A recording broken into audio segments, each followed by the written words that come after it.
Amatakwepe, Mima Lakota. Imagianta hão aqui em Zitios, pai, que le resapa aqui. Lilo wakan. Mitaki e ate tashunka witko tios pai. Mitaki e ina wambli zuya tios pai. This is a traditional greeting of my people that I am bound to give, albeit it's a short version. What I said in my own language, translated into English thusly. Hello, my relatives. I am an Oglala Lakota, and I come from our very sacred holy land, the Black Hills, where Yellow Thunder Village is. My mother is from the War Eagle clan, and my father's family is from the Crazy Horse clan. This greeting is to this day the way all Indians throughout the nation still greet one another, those that still know their culture. This is the only way we present ourselves to one another that is acceptable. We tell you who we are, where we are from, who we are from, our clans, and we do this without ever saying our name. Anything less would be an insult to you and to my people. Senators, my morning prayers to the great mystery always include you and your colleagues in Congress, as well as leaders in all governments. It is an honor to come before you as a spokesman for my people, the American Indians of the United States of America. In these United States of America, this great country of ours, we American Indians, we can be anything we want to be, except American Indians. And that is created by the laws of this nation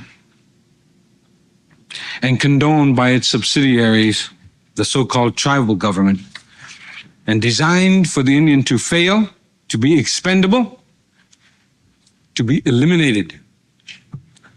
I take you back in your history. After the American Indian hostiles had been subdued and forcibly confined to Indian reservations, it took approximately 30 years, one generation, for us to adjust and become economically viable, contrary to what the anthropologists say and what we even ourselves are taught as Indian people.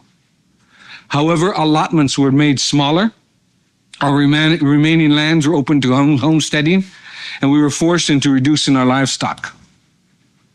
Nevertheless, we made the adjustment again in less than half the aforementioned time, 15 years, and become economically self-sufficient again. But once again, the American Indian was forced into reducing our livestock. The boss farmer concept was instituted. We were told what, when, where, how much, and how little we could grow. This applied to agriculture and our livestock. Again, we recovered in a time span of approximately 15 years. We were so successful in our third recovery that the American Indians enjoyed the finest of economic times, while the rest of the industrialized world was wallowing in the Great Depression. It was then that President Roosevelt introduced the Howard Wheeler Act, better known as the Indian Reorganization Act, the IRA, which institutionalized the so-called tribal governments, which are not one of our institutions, and it is still foreign to us this very day. We have yet to recover. 45 years later, the IRA, Indian tribal governments, on their own initiative, began renewed efforts at reestablishing their sovereignty focused on the oldest profession of American Indians. That's gambling. Bingo and other gaming operations has been, without exception, a proven initial success. Failure through mismanagement, politics, or litigation has been less than 15%, showing a better than 85% success rate. The new Indian-sponsored gaming industry on reservations dwarfed success ratios of any and all other non-Indian industries in America. Gaming operations have proven to benefit the revenue gathering of all governments, be they county, state, or Indian reservation. With regulation of bingo and gaming by the Congress, we are experiencing repetition of history. One shouldn't remedy success. The results? The United States government, through Congress, once again intervenes to regulate a proven success in violation of all basic and fundamental rules of economics and totally contrary to all laws of capitalism. American Indians are human beings. We are supposed to be citizens of the United States of America. We fought in your wars in other countries. Our Navajo Nation code talkers served and saved this nation in World War II. We have the inalienable right to joint venture with whom we choose, as long as we do not harm nor commit fraud upon anyone. There is no piece of evidence anywhere that proves Indians ever conspired with criminal elements to establish bingo. The Bureau of Indian Affairs, the infamous colonial office of the Department of Interior, and the initiator of sleaze in government, has been regulating contracting on Indian reservations since 1824. This fact alone should convince and teach every student of government that regulation of commerce and enterprise does not work. In fact, it only produces the opposite result. Graft and corruption is rampant to the contracting auspices of the BIA and its surrogate tribal government. Indian front contractors bid for and receive government contracts only to proceed to build shoddy, dangerous bridges, buildings, schools, roads, and dams. The Indian is the scapegoat when there is a failure and is always the one indicted.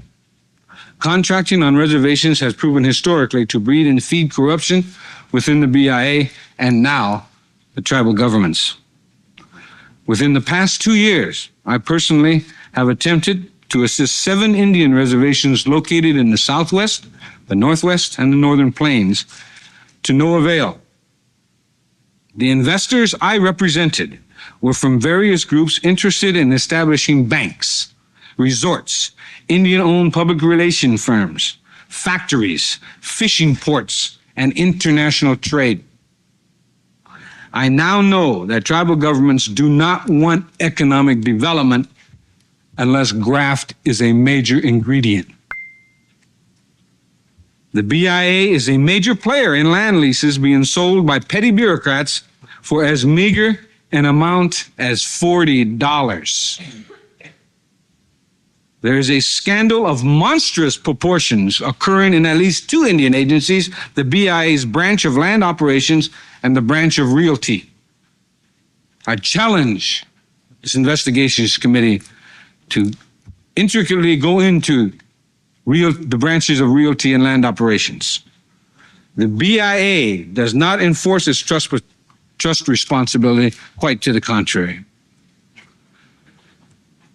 In September of 1987, I moved from the poorest county in America, the Pine Ridge Indian Reservation, to the richest area in the country, the Navajo Indian Reservation. There is no difference. I paraphrase the former Secretary of the Department of the Interior, James Watt. If you want to see an example of failed socialism, go to an Indian reservation.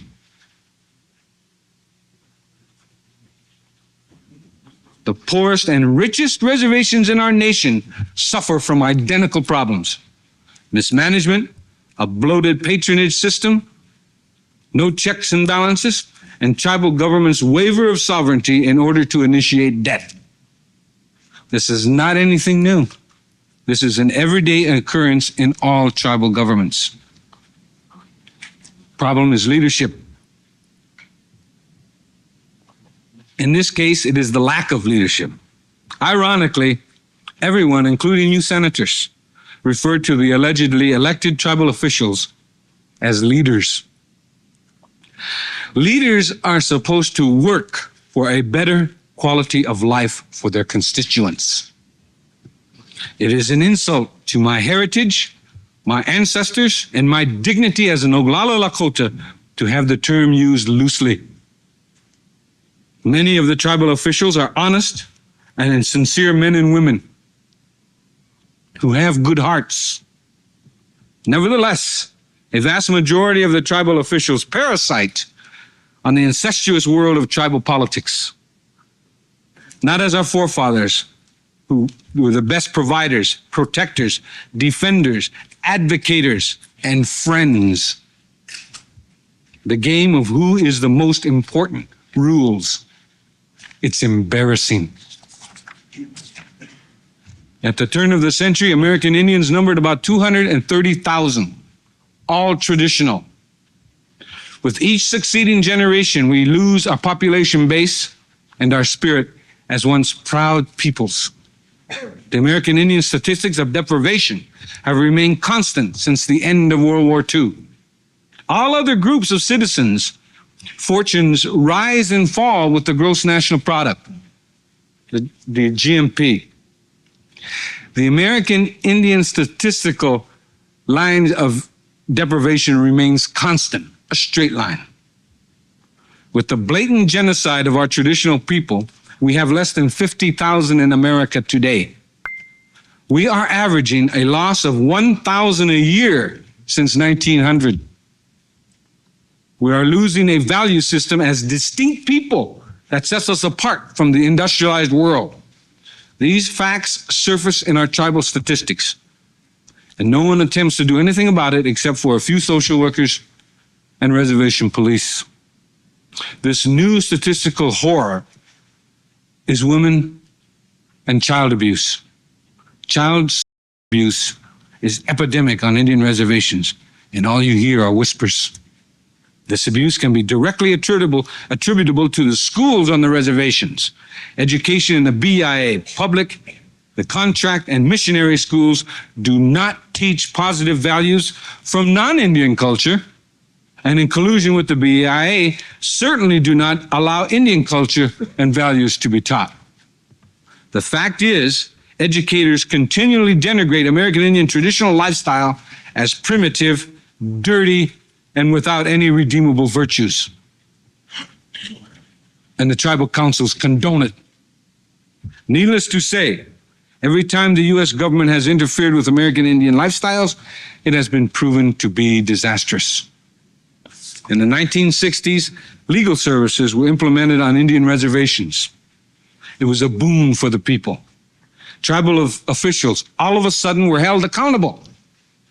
Legal services stepped in, and lo and behold, tribal courts had power to the power of attorney for the people. The result? An edict from Washington, D.C. is handed down, and legal services can no longer represent people against the tribal government, and they can no longer represent class action lawsuits against any government. Presently, legal services are not much more than a mill for divorce lawyer trainees. Congress passed the American Indian Religious Freedom Act in 1978. To date, 6 cases concerning our freedom of religion has reached the Supreme Court. We lost every one of them. We do not win lawsuits. State governments lose. The only time we allegedly win a lawsuit, it is in reality the federal government winning out over the sovereign rights of a state. Once again, the American Indians are the pawn.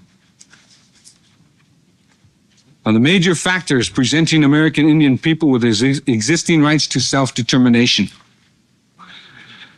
American Indians suffer under a system of dual citizenship, that is, U.S. citizenship and tribal citizenship maintained by the BIA. Only Hitler did that. The dual citizenship is a major obstacle in the free exercise of individual and tribal sovereignty. The continuing loss and attrition of existing lands through various federal, state, and local laws and/or regulations is a hindrance. The abridgment of sovereign rights to remaining lands and the arbitrary monetary policies of settlement of these rights whenever they are recognized. Another major factor preventing Indian people from self-determination, subjugation of the American Indian individual to the laws of government-sponsored tribal governments and the continuing arbitration of the BIA rules and regulations which have the force of law yet are not repealable. Solutions. The American Indian people's right to self-determination is recognized and will be implemented through the following policies. The American Indian individual shall have the right to choose his or her citizenship, and the American Indian nations have the right to choose their level of citizenship and autonomy up to absolute independence. The American Indian will have their just property rights restored, which include rights of easement, access, hunting, fishing, prayer, and water. The BIA will be abolished, with the American Indian tribal members deciding the extent and nature of their governments, if any. Negotiations will be undertaken to exchange otherwise unclaimed and unowned federal property for any and all government obligations to the American Indian nations, and to hold fully liable those responsible for any and all damages which have resulted from the resource development on or near reservation lands, including damages done by careless and inexcusable disposal of uranium mill tailings and other mineral and toxic wastes. I want to thank you, gentlemen, for inviting me here. It's been a high honor, and especially since I'm the only one invited here today to testify that doesn't receive money from the federal government. Also, I want to I was introduced as a former founder and leader of the American Indian Movement to the tribal chairwomen that you have here, our former associates of the American Indian Movement back in the days when we were gross militants. And so I just wanted to let you in on that the American Indian Movement is a very proud continuing part of American Indian society. I thank you.